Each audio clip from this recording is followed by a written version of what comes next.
श्री गुरुवे नमः। ॐ विश्वं दर्पण दृश्यमाननगरीतुल्यं निजान्तर्गतं पश्यन्नात्मनि मायया बहिर्बोधभूतं यदा निद्रया यः साक्षात् कुरुते प्रबोधसमये स आत्मानमेव अद्वयं तस्मै श्रीगुरुवे नमः। इदं श्रीदक्षिणामूर्तये। इसमें भगवान शांति पाठ भी दिया हुआ है, तो वो ले लेते हैं। ओम आप्यायन्तु मम अग्नि वाक् प्राणः चक्षुः श्रोत्रं थो बलम् इन्द्रियाणि च सर्वाणि सर्वं ब्रह्मोपनिषदम् अहम् ब्रह्म निराकुर्यां मा ब्रह्म निराकरोद निराकरणं स निराकरणं मे अस्तु तद आत्मनि निरतेउ उपनिषत्सु धर्मास्ते मयि सन्तु ओम शांति शांति शांति। केनोपनिषद स्वामी श्री अखंडानंद सरस्वती जी महाराज का बहुत दिव्य भाष्य, जिसमें भगवान आज प्रवचन 1 मंत्र 1 चलेगा।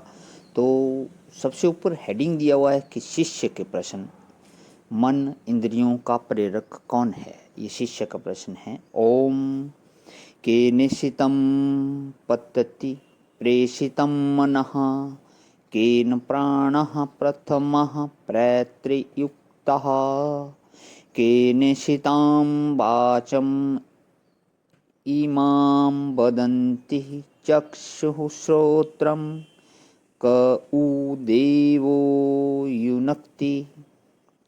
व्याख्या लेता हूँ। भगवान केनोपनिषद सामवेद की तलवकार शाखा का 9वां अध्याय है। प्रथम मंत्र केनेषितं पद से प्रारंभ होता है। इसी से इस उपनिषद का नाम केनोपनिषद है। इस अध्याय से पूर्व के जो अध्याय हैं उनमें कर्म का सम्यक प्रतिपादन किया गया है तथा प्राणोपासना, सामोपासना और गायत्र साम विषयक विचार का वर्णन किया है।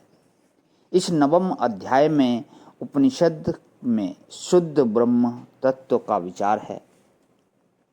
वैदिक कर्म और उपासना का रहस्य भी जानने योग्य है। जिसके जीवन में केवल प्राकृत प्रेरणा से होने वाले कर्म ही होते हैं, वे पामर जीव हैं। शरीर पात के पश्चात उनकी अधोगति होती है, अर्थात वे या तो मनुष्यतर पशु आदि योनियों को प्राप्त होते हैं अथवा स्थावर वृक्ष आदि की योनियों को प्राप्त होते हैं। जो लोग शास्त्रीय आचरण करते हैं उनमें अज्ञानी और ज्ञानी के भेद से कई कक्षाएं बनती हैं। जो लोग अज्ञानी हैं अर्थात जिनको आत्मा और ब्रह्म की एकता का बोध नहीं हुआ है, वे या तो विषयी हैं या साधक हैं।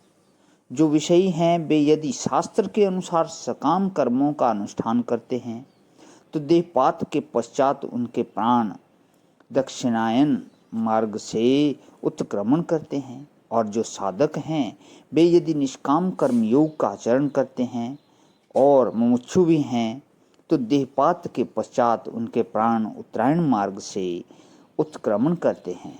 दक्षिणायन से जाने वालों का उत्कृष्ट लोकों के सुख भोग के पश्चात मृत्यु लोक में पुनरागमन होता है।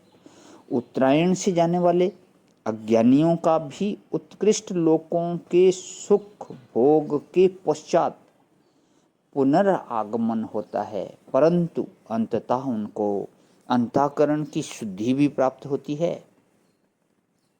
जिससे कभी न कभी वे वैराग्यवान होकर ब्रह्म आत्म ऐक्य बोध के अधिकारी हो जाते हैं। जो ब्रह्मात्म ऐक्य संबंधी प्रोच्छ बोध संपादन कर चुके हैं और शास्त्र के अनुसार यथावत आचरण करते हुए अहम ग्रह उपासना में लगे हुए हैं, वे भी उत्तरायण मार्ग से प्रयाण करते हैं, परंतु वे ब्रह्मलोक में जाकर ब्रह्मोपनिषद ज्ञान से मोक्ष लाभ करते हैं। उनको पुनः मृत्युलोक की प्राप्ति नहीं होती। जो ब्रह्मज्ञानी हैं, सिद्ध हैं, उनके प्राणों का उत्क्रमण ही नहीं होता। देहपात के पश्चात उनके प्राण यहीं विलीन हो जाते हैं। इस प्रकार शास्त्रीय कर्म और उपासनाओं का भी परंपरा से ब्रह्म विषयक जिज्ञासा की उत्पत्ति में उपयोग है तथा ब्रह्म ज्ञान के पश्चात होने वाली जीवन मुक्ति में भी दृष्ट फल रूप से इनका सहकार्य है।